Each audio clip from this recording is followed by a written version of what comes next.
Assalamualaikum warahmatullahi wabarakatuh. Alhamdulillahirabbil alamin. Wassalatu wassalamu ala asrofil anbiya'i wal mursalin wa ala alihi washabihi ajmain amma ba'd. Pertama-tama yang saya hormati Prof. Jawahir Hejazi, SHMA, dan Dr. Mutawali SAIMM. Tak lupa juga kepada teman-teman yang saya banggakan. Saya perwakilan dari kelompok 12 akan mempresentasikan kesimpulan dari hasil interview Islam dan perbankan. Sebelum memulai presentasi, saya akan memperkenalkan anggota kelompok 12. Anggota yang pertama yaitu ada Rumdi Fadiyaul Haq, yang kedua saya sendiri, Aulia Kamil Al-Haj, yang ketiga ada Fauzi Taufikur Rahman Asra, dan yang keempat ada Akmal Muhammad Firdaus. Materi yang pertama akan dipaparkan oleh Saudara Akmal. Apa sih perbankan syariah itu? Pada dasarnya, perbankan syariah dan perbankan konvensional sama, yaitu lembaga intermediasi yang mempertemukan orang yang memiliki dana lebih dengan orang yang membutuhkan dana. Bedanya adalah perbankan syariah itu menggunakan prinsip syariah.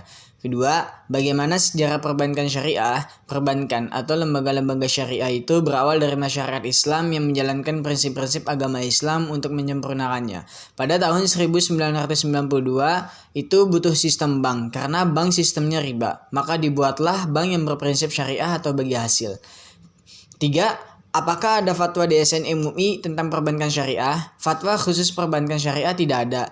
Tapi untuk akad-akad perbankannya sudah ada seperti akad wadiah, akad mudharabah, dan lain-lain. DSN MUI hanya mengeluarkan akad-akad yang diatur supaya lebih luas bisa digunakan oleh yang lainnya juga. Keempat, akad yang dilarang dalam perbankan syariah. Adakah akad yang dilarang dalam perbankan syariah? Dalam ibadah, kaidah hukum yang berlaku adalah bahwa semua hal dilarang kecuali yang ada ketentuan berdasarkan Al-Quran dan hadis. Sedangkan dalam urusan muamalah, semuanya diperbolehkan kecuali ada dalil yang melarangnya. Adapun faktor penyebab dilarangnya suatu transaksi adalah apabila haram zatnya, haram selain zatnya, tidak sah lengkap akadnya. Ada pula transaksi yang dilarang karena tidak sah akadnya seperti tidak terpenuhi rukun dan syarat. Lalu transaksi yang dilarang juga ketika transaksi tersebut mengandung unsur riba, gharar, dan maisir. Apa saja produk dan akad yang ada pada perbankan syariah? Yaitu produk menghimpun dana bank syariah. Pertama, mudharabah. Mudharabah adalah perjanjian antara dua pihak di mana pihak pertama sebagai pemilik dana atau sahibul mal dan pihak kedua sebagai pengelola dana atau mudharib untuk mengelola suatu kegiatan ekonomi dengan menyepakati nisbah bagi hasil bank syariah atas keuntungan yang akan diperoleh. Sedangkan kerugian yang ditimbul adalah risiko pemilik dana sepanjang tidak ada bukti bahwa mudharib melakukan kecurangan atau tindakan yang tidak amanah. Contohnya seperti deposito dan tabungan. Baik, terima kasih kepada Saudara Akmal yang telah memaparkan materi yang pertama. Materi selanjutnya akan dipaparkan oleh saya sendiri. Produk penghimpunan dana bank syariah yang kedua yaitu wadiah. Wadiah adalah titipan berupa dana atau benda oleh pihak pertama atau nasabah kepada pihak penerima titipan yang harus dijaga dan sewaktu-waktu bisa diambil kembali titipan tersebut. Penitip akan dikenakan tarif atau biaya penitipan, contohnya seperti giro dan tabungan. Baik, materi selanjutnya akan dipaparkan oleh Saudara Fauzi. Produk penyaluran dana bank syariah. Dalam produk ini memiliki 3 prinsip. Prinsip jual beli akad yang dipakai yaitu murabahah. Murabahah adalah akad jual beli barang dengan menanyakan harga, perolehan, dan keuntungan yang disepakati penjual dan pembeli. Yang kedua, istisna. Istisna adalah jual beli barang dalam bentuk pemesanan pembuatan barang dengan kriteria dan persyaratan yang telah disepakati dengan pembayaran sesuai dengan kesepakatan. Ketiga, salam. Salam adalah akad jual beli barang pesanan dengan penangguhan pengiriman oleh muslim ilaihi atau penjual dan pelunasannya dilakukan segera sebelum muslim fihi diterima sesuai dengan syarat tertentu. Kedua, prinsip ujroh atau sewa menyewa. Akad yang dipakai yaitu pertama, ijarah. Ijarah adalah kegiatan penyewaan suatu barang oleh pemilik ma'jur, objek sewa, dan musta'jir, penyewa, untuk mendapatkan imbalan yaitu pendapatan sewa.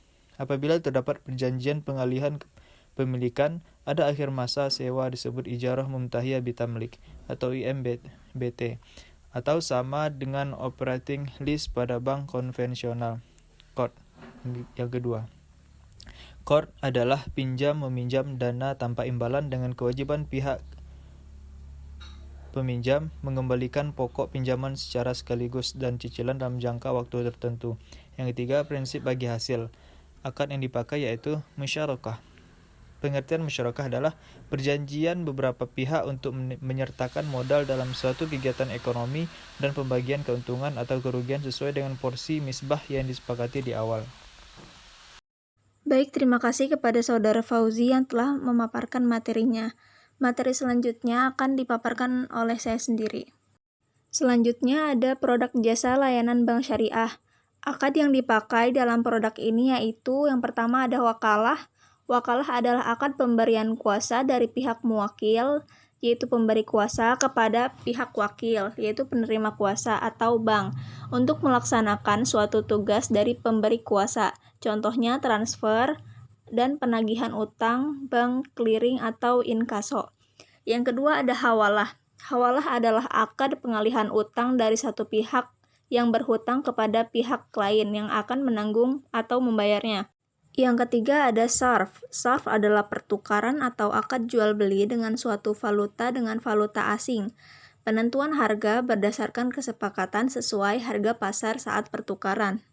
Yang keempat ada kafalah. Kafalah adalah akad pemberian jaminan yang diberikan oleh pihak penjamin, yaitu kafil atau bank, kepada makful, yaitu penerima jaminan, dan penjamin yang bertanggung jawab atas pemenuhan suatu kewajiban yang menjadi hak penerima jaminan.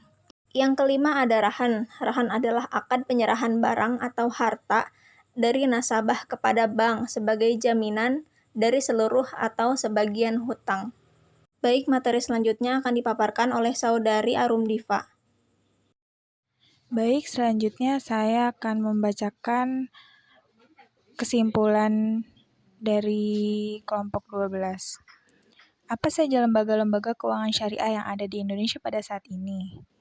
Lembaga keuangan syariah bukan hanya bank syariah saja, banyak lembaga-lembaga syariah lainnya seperti BUS atau Bank Umum Syariah, BPRS atau Bank Pembiayaan Rakyat Syariah, UUS atau Unit Usaha Syariah, Pegadaian Syariah, Asuransi Syariah, BMT atau Baitul Mal wa Ta'mil, Pasar Modal Syariah, Reksadana Syariah, Lembaga Zakat, Obligasi Syariah, Wakaf Tunai, Koperasi Syariah, dan lainnya, di mana lembaga masing-masing mempunyai fungsi yang berbeda-beda. Pertanyaan selanjutnya, bagaimana perbedaan mendasar antara pinjaman dan hutang dalam syariah Islam?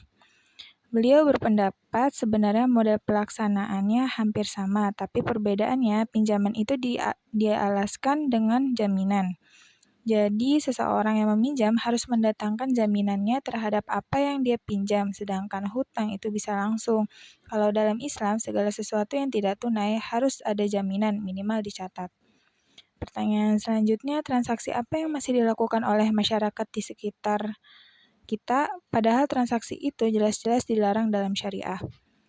Menurut beliau, salah satunya adalah jual beli terhadap hasil perkebunan atau pertanian. Cara jual belinya tidak dihitung berapa buah yang matang, tapi dijual satu batang yang berbuah. Di dalam Islam itu tidak dibenarkan karena dijual beli tersebut tidak jelas untung atau rugi bagi penjual dan pembeli. Bisa jadi dia tidak menghitung berapa buah yang ada di pohon yang bisa dijual. Kemudian bisa jadi pada saat jual beli itu harga melambung. Tentu itu sangat menguntungkan pembeli dan merugikan penjual. Pertanyaan selanjutnya, bagaimana pinjaman berdasarkan unsur syariah dan bagaimana kaitannya dengan bank syariah? Menurut beliau, harus jelas untuk apa dia meminjam dan harus melihat keadaan orang yang meminjam. Seseorang itu seperti diberikan pancing dan umpan, kemudian dia bisa berusaha dengan pancing itu. Unsur syariah itu yang lebih menjangkau masalah kemandirian seseorang yang meminta pinjaman. Itu yang kita tidak nampak lembaga syariah menyelesaikan masalah-masalah itu. Jadi terkadang kesannya belum bisa disebut dengan syariah dan lembaga syariah masih bekerja sama dengan konvensional. Makanya hingga saat ini belum bisa kita katakan lembaga syariah yang ada sebagai murni syariah. Sekian presentasi dari kelompok 12, kurang lebih mohon maaf. Wassalamualaikum warahmatullahi wabarakatuh. Baik, terima kasih kepada Saudari Arum Diva yang telah memaparkan materi yang terakhir. Mungkin cukup sekian presentasi dari kelompok kami. Wassalamualaikum warahmatullahi wabarakatuh.